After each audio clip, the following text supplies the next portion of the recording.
Nice to see you. What's up, man? It was about this time last year you were here talking about Independence Day. That's right. And look where that went. That thing went crazy, didn't it? Yeah, well, you know. Let's see. You're on Newsweek last year. Last year. My forehead was a little protruding. That's right. This is full of Martians come down here to kill everybody. Right. And this year. 1 year later, look at this. There you go. Mr. Big Bam! Bam! Bam! You see that? So 2 years in a row, you're saving the planet. Yeah, on the 4th of July, too. Yeah. You like that? Well, it opens July 2nd, but it's so. Why am I talking so loud? I don't know. I have nights like that myself. It's fine. Don't worry about it. You can do whatever you want. July 2nd, it opens. Have you seen it yet? I've seen the film. You've seen the film? I've seen the film. What'd you think? Now, you can be honest. Just, if you didn't like, well, no, don't be honest. What'd you think? No, really, what'd you think? What'd you think? Which film are we talking about? You know what I liked? What'd you like? Was you, me, and Tommy Lee Jones. You like that? See, the good energy and the good chemistry that we have. And and this is not saying that you aren't, but I was surprised at how funny he is. Because you don't think of him as a great. What'd you think? How funny? Well, no surprise there. You were hilarious. No, but you know what? What people don't understand, like Tommy Lee Jones doesn't play comedy, but he has a brilliant technical understanding of comedy. It's so hard to take a line and he does nothing. Right. No energy, straight ahead, and just delivers a line, and it's hilarious. Tommy Lee Jones, he's actually a brilliant comedian. He makes it very, very funny, and he is absolutely not unlike you, Dave. Well, it'll be difficult to prove tonight, but. But he's very cool. This guy. Yeah, he's cool. Very cool. It's just dry and it's straight, and I think because we are so different, because we're I mean, he's a white guy, I'm a black guy, I mean, it's like we have all these differences. He's an older guy, I'm a younger guy. We have all these things going on. You know what else is funny in the No, actually, I film? don't, Dave. But will you tell me? Is the guy who turns out to be the big creepy monster. The big creepy monster. The bug. Vincent D'Onofrio. Yeah, that guy before he becomes the big creepy monster. Very entertaining. Brilliant description too. The big creepy monster. Now you were not necessarily eager to do this movie right after the success of Independence Day. Yeah, that's true. Independence Day was so big. It was huge. It was huge. It was huge, Dave. It was out of control.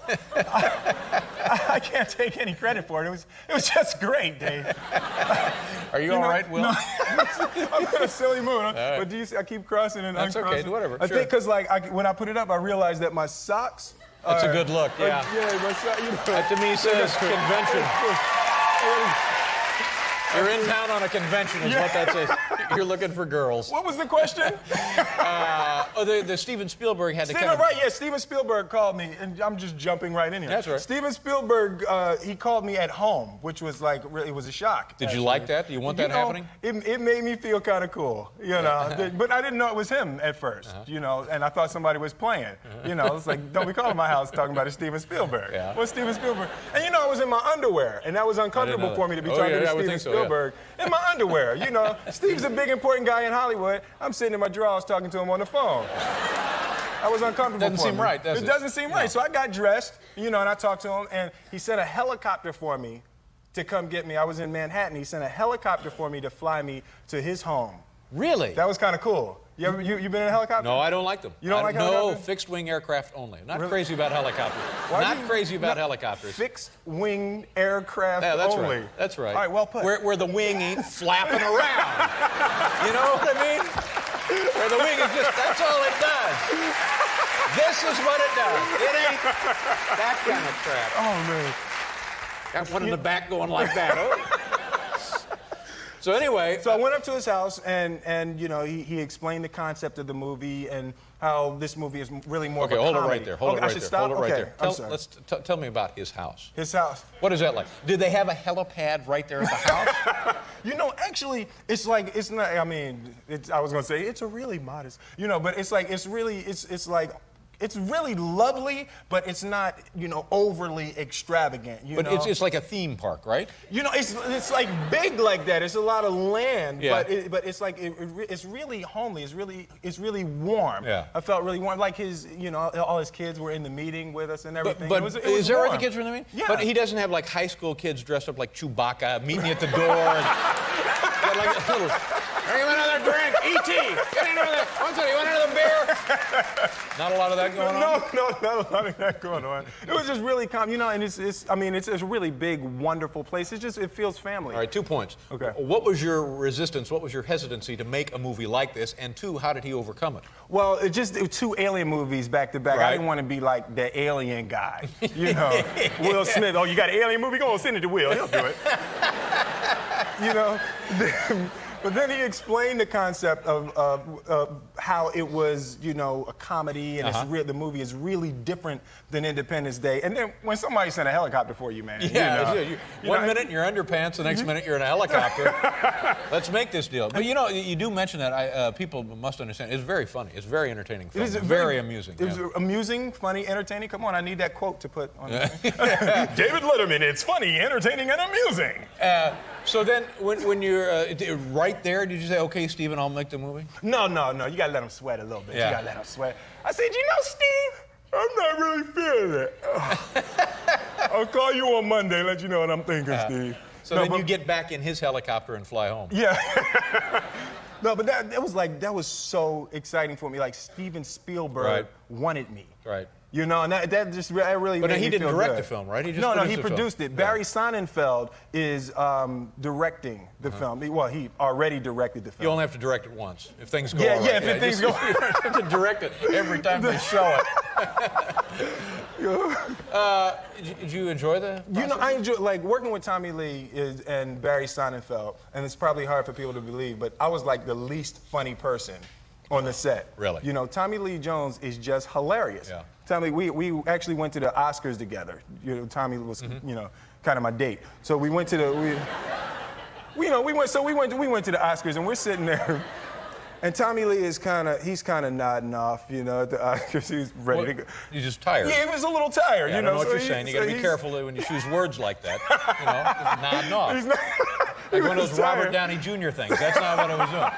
He was just sleepy. He was tired. So they ran the big thing about Shakespeare, and they would say how Shakespeare's work is being copied in the modern day in hundreds of years. And Tommy Lee wakes up, he says, "Holy, is Shakespeare going to be here tonight?"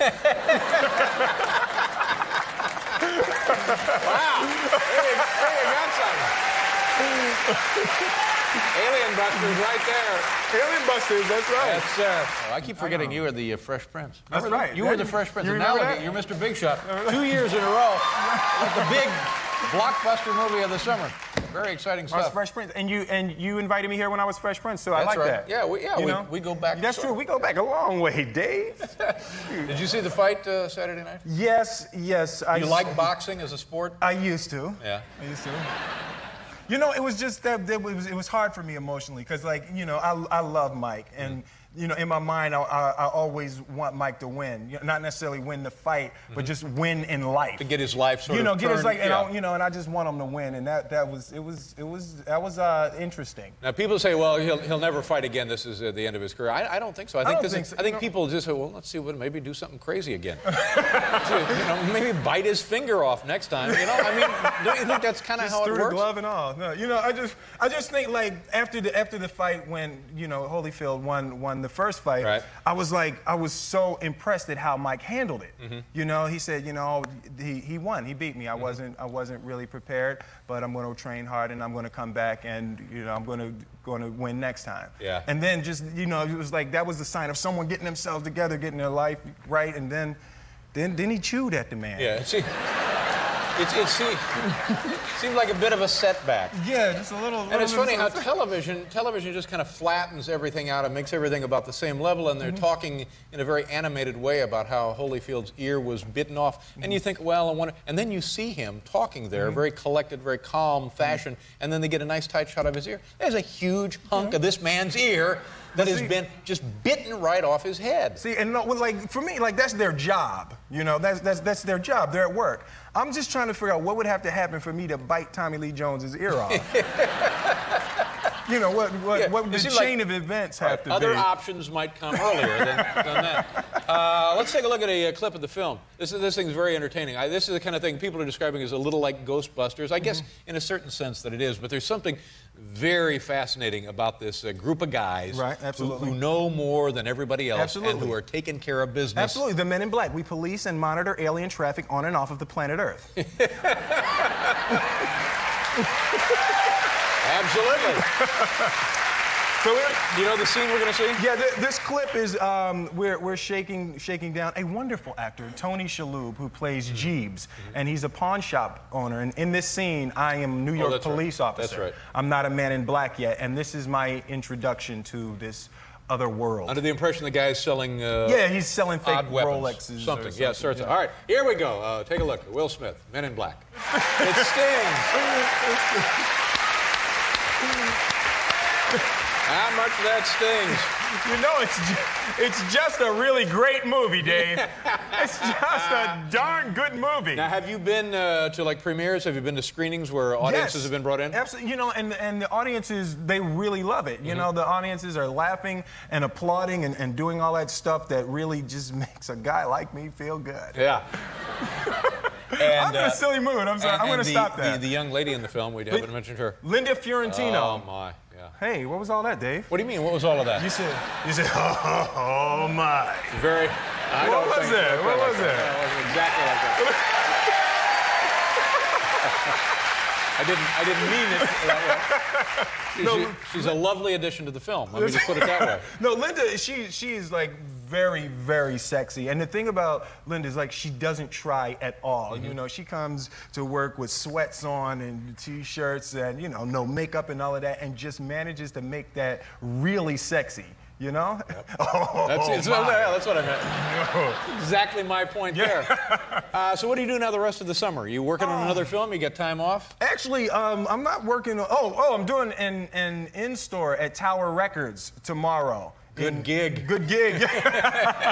So come on down. Now, what are you going to be doing down there? Well, you know, the soundtrack album for the Men in Black. I did the theme song for the Men in Black. Oh, thank you. Yeah.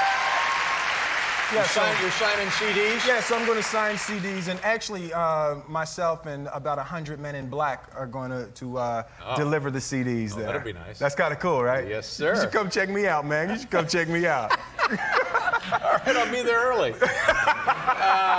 Well, good for you. You know, this thing's going to go through the roof. I'm hoping, man. Well-deserved success and another nice job. Thank you very much, Thank you very much for your kindness and your time. Well, thank you. Will Smith, ladies and gentlemen.